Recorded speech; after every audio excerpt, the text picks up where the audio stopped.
Alors je vais continuer et accélérer un petit peu, parce que là, ce sont des choses que vous connaissez mieux, vous les avez exprimées aussi aujourd'hui. Vous avez montré à quel point l'enseignant, et l'enseignant d'EPS en particulier, était entre la toute-puissance et l'impuissance. Et qu'il cherchait le lieu de l'action, de l'exercice de la liberté, entre la posture du démiurge et le renoncement fataliste. Alors, c'est une problématique déontologique qui a été évoquée une fois aujourd'hui. C'est le rapport à l'éthique personnelle, professionnelle, entre éducabilité et liberté.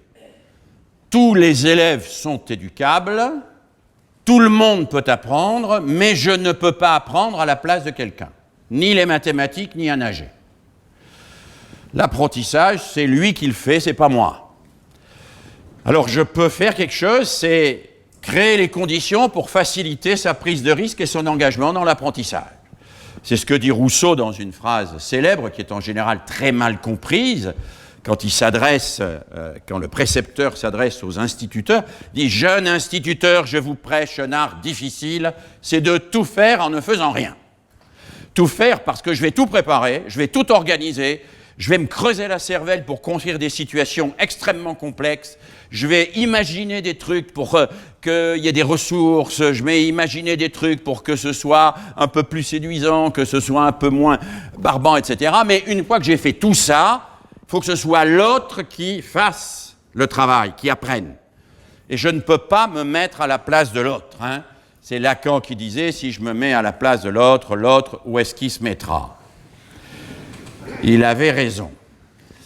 L'autre, il faut qu'il agisse, il faut qu'il fasse le premier pas, il faut qu'il travaille, il faut qu'il s'engage, il faut que je l'accompagne dans son engagement. Et donc là, nous avons quelque chose de compliqué à gérer, c'est que nous devons parier que tout le monde va y arriver, c'est déontologique, sinon il vaut mieux changer de métier, mais nous devons parier que ça doit venir de lui grâce à nous. Alors, ça doit venir de lui grâce à nous, c'est autre chose que ça doit venir de nous grâce à lui. Hein. Ça doit venir de lui parce que c'est son engagement qui va faire sa réussite, grâce à nous, parce que nous aurons créé autour de lui les conditions pour faciliter cet engagement. C'est aussi évidemment une problématique didactique entre toute puissance et impuissance, que vous avez évoqué aujourd'hui, c'est le rapport à l'activité. Alors, là non plus, ce sont des termes que vous n'avez pas utilisés, entre ce qu'on pourrait appeler la spontanéité, les activités qu'ont envie de faire les gamins, et puis les pratiques sociales ou scolaires de référence auxquelles vous voulez les former. Hein.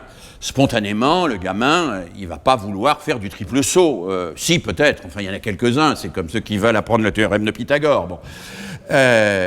Spontanément, ces pratiques sociales, elles sont relativement limitées. C'est toute l'ambiguïté de la notion d'intérêt de l'enfant. Hein. Est-ce que l'intérêt de l'enfant, c'est ce qui l'intéresse, ou est-ce que l'intérêt de l'enfant, c'est ce qui est dans son intérêt ? Alors, si ce qui l'intéresse était dans son intérêt, il n'y aurait plus aucun problème pédagogique. Hein. S'il y a des problèmes pédagogiques, c'est bien parce que ce qui l'intéresse n'est pas toujours dans son intérêt, et ce qui est dans son intérêt ne l'intéresse pas systématiquement. Bon. Et donc là, nous avons tout un travail, qui est un travail que j'ai intitulé ici « Le passage », et il me semble qu'on l'a vu à travers certaines présentations aujourd'hui, de la motivation à la mobilisation. La motivation, on la considère comme préexistante, d'une certaine manière. Les élèves, il faut qu'ils soient motivés. Nul n'entre ici s'il n'est déjà motivé. Pour moi, c'est un scandale quand on dit ça, parce que c'est confondre l'objectif avec le préalable. C'est faire de l'objectif un préalable. La motivation est un objectif de l'école. Ce n'est pas un préalable à l'entrée dans l'école. Hein. Mais on a vu aujourd'hui que ce terme de motivation était peu utilisé et que ce qui se jouait dans les séquences qui ont été présentées, c'est bien plutôt une mobilisation sur quelque chose qui n'est pas nécessairement déjà connu par l'enfant ou par l'élève, que l'élève n'a pas déjà perçu, sur quoi il n'est pas déjà mobilisé, mais qui va être capable de le mobiliser. il y a eu pendant toute une époque une sorte de culpabilité des enseignants qui disaient si c'est moi qui propose le truc, si ça ne vient pas des élèves, c'est pas bon, c'est pas... Non, je crois que c'est pas comme ça qu'il faut voir les choses. Les élèves ont des intérêts spontanés et nous avons progressivement à leur montrer que la culture et l'éducation physique et sportive, c'est profondément de la culture, que la culture a une attractivité propre et que cette attractivité propre, elle peut être supérieure à celle de l'attractivité de leurs activités spontanées. Hein? Moi, j'ai vécu ça comme professeur de lettres en lycée professionnel. Après avoir enseigné plusieurs années à l'université, je suis revenu enseigner en lycée professionnel à des BEP à l'époque où ils existaient encore. Des gamins qui... savaient pas toujours, à 18 ans, distinguer le A accent et le A sans accent. Bon. Et ça les intéressait pas du tout, ça les intéressait pas du tout. Bon. Alors, est-ce qu'ils avaient des problèmes neuronaux? Évidemment pas, parce qu'ils savaient démonter une mobilette, ils volaient tous les transistors des voitures du quartier, donc il n'y avait aucun problème du côté neuronal. Quand on sait faire de l'électronique, on peut distinguer A accent et A sans accent. Hein. Donc ce n'est pas un problème de capacité, c'est un problème de sens. C'est qu'ils ne voient pas le sens de cela. Et vis-à-vis de ces élèves, j'ai pris le parti de leur faire étudier des textes très difficiles. Je leur ai fait étudier la Théogonie d'Hésiode, qui est le premier texte de la mythologie grecque, qui parle de Cronos, qui tue son père, mange ses enfants, etc. D'ailleurs, de choses qui les concernent directement, mais qui ne sont pas des choses vers quoi ils allaient spontanément. Je ne me suis pas du tout senti coupable de leur proposer des contenus culturels vers lesquels ils n'allaient pas spontanément, parce que c'est grâce à cela que j'ai pu revenir après à la question de l'accent sur le A. Alors, cette problématique didactique qui consiste de passer d'une vision simpliste de la motivation, on fait ce pourquoi les élèves sont déjà motivés, à une conception beaucoup plus ambitieuse de la mobilisation, on va mobiliser les élèves sur des activités à enjeu fort, elle est évidemment au cœur de votre équilibre entre toute puissance et impuissance. C'est aussi une problématique pédagogique, elle a été évoquée aujourd'hui, c'est le rapport aux différences. Entre le respect de l'altérité, l'autre est différent, et la construction de l'égalité. C'est un des grands problèmes de l'école républicaine. Ça a été évoqué à plusieurs reprises. La différence est là, qu'on le veuille ou non. Alors, il y a la différence entre garçons et filles. Hein. Elle n'est pas forcément, j'ai bien entendu que ça se réduisait sur le plan de la performance au marathon. Mais la réduction sur le plan de la performance au marathon ne signifie pas qu'on va égaliser toutes les différences physiologiques entre garçons et filles, par exemple. Bon. Et même si on légitime le transgenre, il y aura quand même des différences. Donc, la différence, elle est là. Hein. Et pourtant, nous devons construire l'égalité, et l'école républicaine a pour mission de construire l'égalité. C'est le devoir d'éducation. Pas l'égalité des chances. Hein. L'égalité des chances, il y a la Française des Jeux pour ça. Hein. Vous jouez, et ceux qui gagnent ont joué. Bon. La construction de l'égalité, c'est le droit à l'éducation pour tous, y compris quand il faut donner plus à ceux qui ont moins, ce qui a été le principe qui, vous le savez, a guidé la construction des zones d'éducation prioritaire en 81. Cela suppose de se définir des objectifs communs, ambitieux, on a parlé du socle commun, mais de prendre aussi en compte les trajectoires singulières. Cela suppose une pédagogie différenciée, ça a été dit, et la collègue qui a parlé des stéréotypes garçons-filles a rajouté et a insisté sur le fait qu'il fallait aussi déconstruire les stéréotypes. Et en matière de stéréotypes garçons-filles, il y a beaucoup encore à déconstruire, et vous avez un rôle central à jouer dans ce domaine.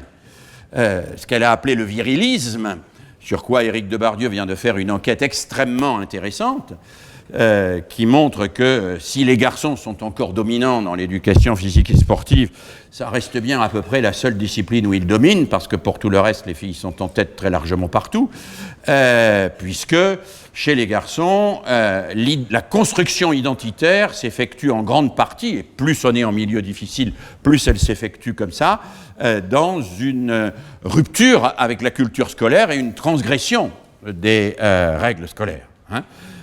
Si on ne transgresse pas les règles scolaires, on est un PD ou il le pète. Enfin bon, donc on n'est pas... Et si on va demander des explications sur la poésie à la prof à la fin du cours, je ne vous dis pas. Hein, bon, et vous savez qu'aujourd'hui, les résultats scolaires des filles sont massivement au-dessus des garçons. On a dépassé les 30%, ce qui veut dire que globalement, dans le système scolaire français, une fille cancre est devenue aussi rare qu'un garçon brillant, c'est-à-dire quasiment inexistant.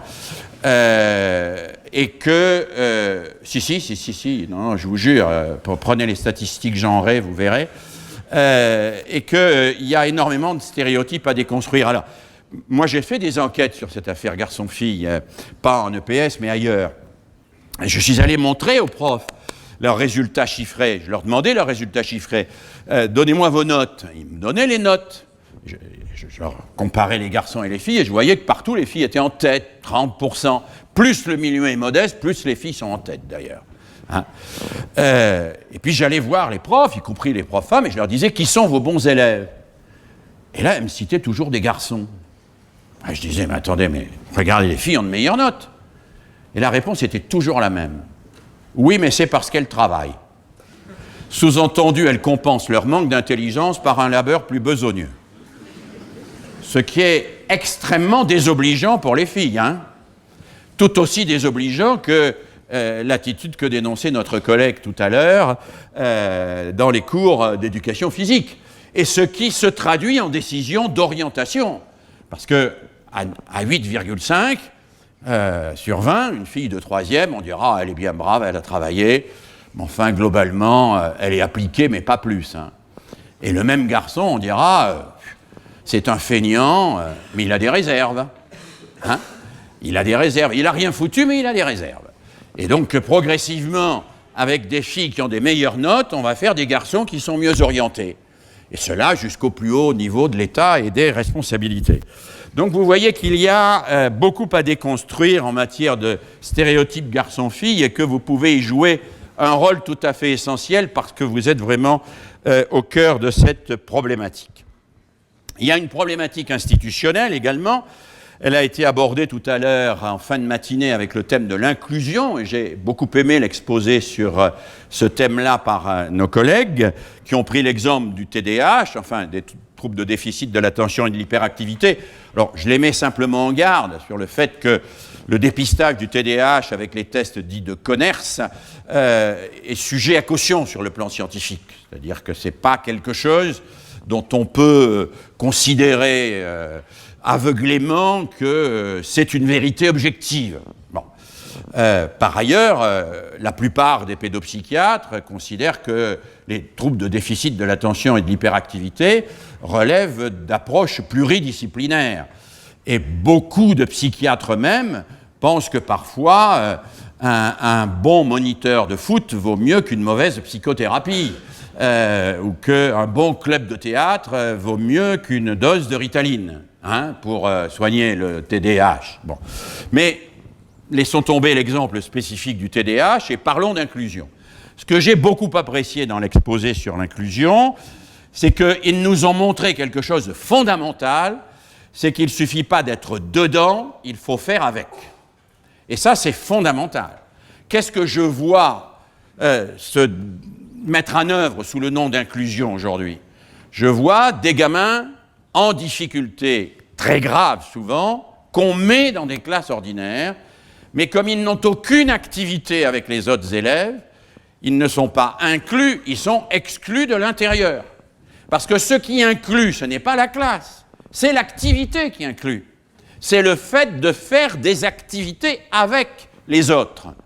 Et je pense qu'il y a là quelque chose de très intéressant dans ce qui nous a été montré, c'est la possibilité d'avoir à la fois une approche spécifique à l'égard de ces jeunes qui ont des difficultés particulières, mais de les intégrer également dans des activités communes.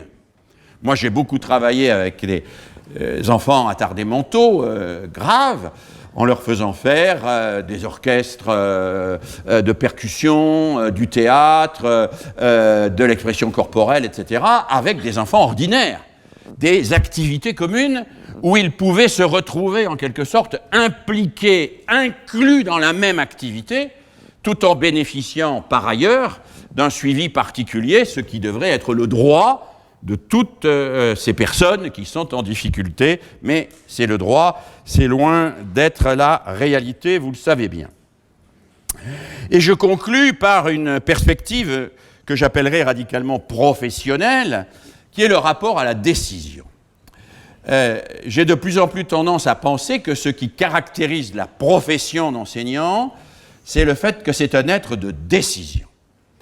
C'est quelqu'un qui décide à chaque instant. Une de mes collègues, qui a été citée d'ailleurs tout à l'heure, Claudine Blanchard-Laville, a fait un livre avec toute une série de collaborateurs et collaboratrices qui s'appelle « Mélanie passe au tableau ». Et dans ce livre, qui fait 300 pages, elle analyse une décision d'un prof de 4e qui dit à un moment « Mélanie passe au tableau », en maths. Il aurait pu dire « François, Bastien, Ahmed passe au tableau ». Il aurait pu dire « Qu'est-ce que tu en penses? Dis-le-moi de ta place ». Pourquoi Mélanie? Est-ce que c'est parce qu'elle sèche et que je veux la mettre en difficulté? Est-ce que c'est parce qu'elle sait que je veux lui permettre d'expliquer aux copains ou aux copines d'une manière différente de moi et que ça sera plus efficace parce que ce ne sera pas moi? C'est une décision que je prends à ce moment-là. Je prends une décision. Cette décision, j'en prends des tas. Et dans une heure de cours, vous prenez des tas et des tas de décisions. C'est ce qui fait que vous êtes des êtres décideurs.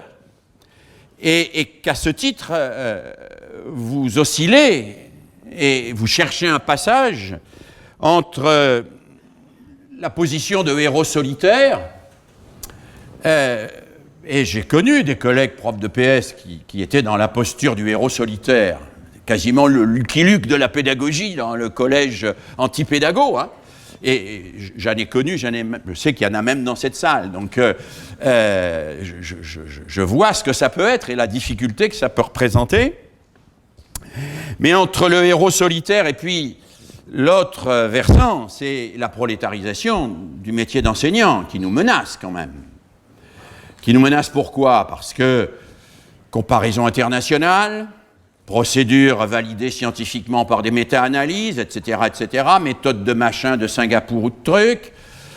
On voit bien que ce qui est en train de nous arriver, c'est ce que Marx a parfaitement défini comme la prolétarisation. Vous savez que Marx n'a jamais dit que les ouvriers étaient des prolétaires, hein. Il a dit que les ouvriers avaient été prolétarisés. Quand ça? Au moment où on a inventé les machines-outils, où on a investi dans les machines-outils. Ça a coûté cher, les machines-outils. Il fallait donc qu'elles tournent 24 heures sur 24. Il fallait donc que les ouvriers fassent les 3-8. Donc on a mis l'ouvrier au service de la machine-outil. Ça n'est plus la machine-outil qui était au service de l'ouvrier, c'était l'ouvrier qui est devenu au service de la machine-outil. C'est ce que Marx appelle la prolétarisation. C'est quand dans une institution, ça n'est plus l'institution et les outils qui sont au service des personnes, mais les personnes qui sont au service de l'institution et des outils. Et je crains que de temps en temps, ce soit quand même un peu ce qui se profile. C'est-à-dire que ce soit plutôt les profs qui soient au service des tableaux Excel que les tableaux Excel qui soient au service des profs. Et ça ne me paraît pas une dérive insignifiante.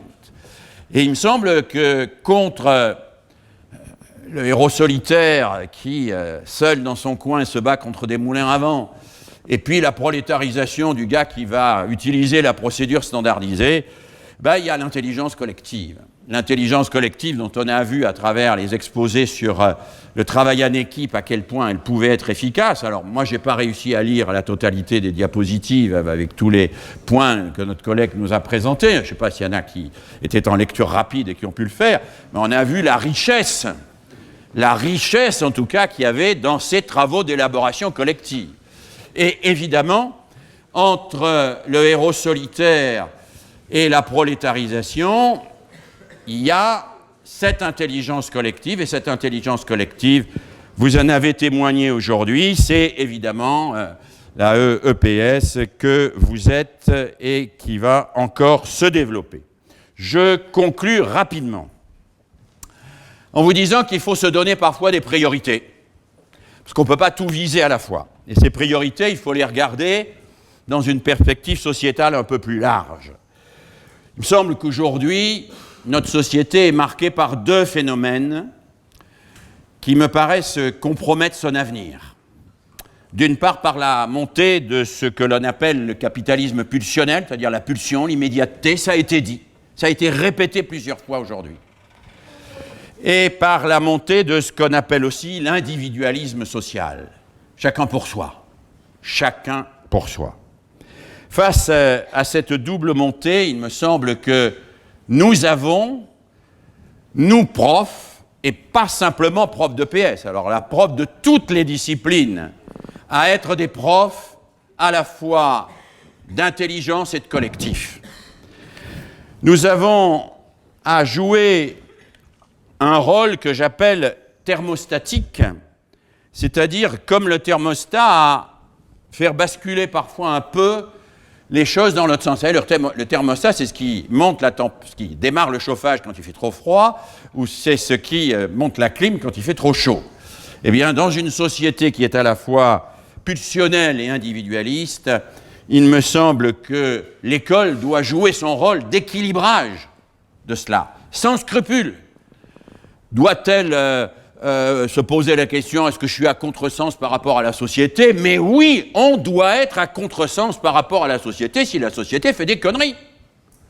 On n'a pas à se poser ce problème-là en disant qu'il faut obéir à ce que fait la société. Dans une société qui est menacée par ce que Badiou appelle la disparition de la pensée, par l'individualisme galopant de gens qui vont s'affronter les uns les autres en permanence, à qui l'on vendra ensuite des potions de développement personnel, vous savez, avec une dose d'écologie, une dose de méditation bouddhiste, une dose de tisane, une dose de rapport à la terre, une dose de je ne sais pas trop quoi, et puis un livre pour finir du type « Je maigris donc je suis ». Dans cette société où on pense soigner les malheurs de l'individualisme par des remèdes qui sont encore plus individualistes, dont on fait commerce d'ailleurs, avec beaucoup de talent, eh bien, je pense que construire du collectif, c'est une priorité absolue. C'est construire ce que le roi Arthur avait construit, c'est une table ronde autour de laquelle on peut se mettre pour se parler sans s'entretuer, autour de laquelle on peut s'asseoir pour débattre, autour de laquelle on peut se réunir pour construire et faire quelque chose ensemble. Alors, le roi Arthur avait un charpentier de Cornouailles qui faisait des tables magiques. Ces tables magiques ont disparu parce que le charpentier de Cornouailles est mort depuis longtemps, mais il y a les profs de PS. Et ça, c'est quand même assez formidable, donc merci d'être là. Et travailler encore plus pour être ces charpentiers de Cornouailles qui vont faire des tables magiques autour desquelles nos enfants ne se battront plus mais travailleront ensemble en réfléchissant et en étant plus solidaires et moins individualistes. Voilà, merci de votre attention.